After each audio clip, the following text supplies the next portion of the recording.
This is 6-time IFBB Bikini Pro Champion Brina Martinez, and I take ZMA5 to make sure that I get the zinc, magnesium, and vitamin B6 needed to keep my immune system healthy and snack strong.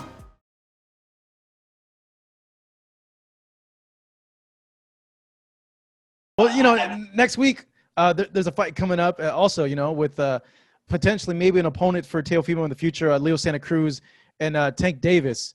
Man, it's advantage towards Tank because obviously he's the bigger guy, and Leo's a smaller guy that went from 118 of multiple weight classes. But is there a path there for Leo to win, or do you think that there's too many physical advantages there for Tank? What I love about Leo, he takes on the challenges of everybody. The upside is this kid's a volume puncher. He throws over 100-some punches around. You better keep up with that. If you ain't ready for that, he'll wear you down. He's one of these guys. He's not one big puncher. It's going to be over a volume. He's going to wear you down with a volume of punches. It's like I said. It's like water over a rock. It's going to just wear you down eventually.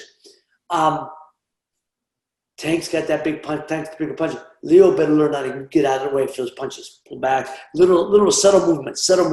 Not big moves. You got to use his height. But I think I love him. You know how much I love Leo Santa Cruz. He's my favorite fighter to watch. I got to go for him because he's just my guy. Until otherwise. But it's going to be a difficult fight for both guys, for both wives. Tank's strong, hits hard. Leo got to get out of the way. He's got to give him movement. Can't stay in a straight line with him. And Leo has a tendency to stay in a straight line when he goes back. On the other side, Tank, you better pick up his volume of punches. This kid's going to be all over him. Tank better be ready to throw over 100 punches around to stay with him. So it's going to be a great fight. I can't wait to see that one. Who do you think is likely to win based on what you know from both guys? I'm going to go with Leo because he's been fighting more regularly, and he's been in a lot of bigger fights. He's been in bigger matches, mentally up top. Mental balance, but he's prepared for bigger fights. Tank hasn't yet, and maybe the other guys are because they avoid him. But Leo's been in those big fights. He knows to prepare how to channel that energy in the ring. So I'm going to go with him. No, I think a big revealer in this fight is going to be how well Leo's going to take those punches, because if he knows that he could take Tank's punch, I think okay, now we have a fight, because Leo's not going to be scared to come forward and start really pressing Tank. Well, Leo's going to come forward anyway. It's just like you said, is he going to get hit and get rattled? He's coming forward either way. That's all he knows. But again, subtle movement, side, while he moves side to side, he does this thing with the man, block them hands. But when you block, counter, you block, boom. That's good, and he's good with that. I don't think he would have called him out if he didn't think so, because I know Tank was calling him out, and Leo's one of his kids takes on any challenge.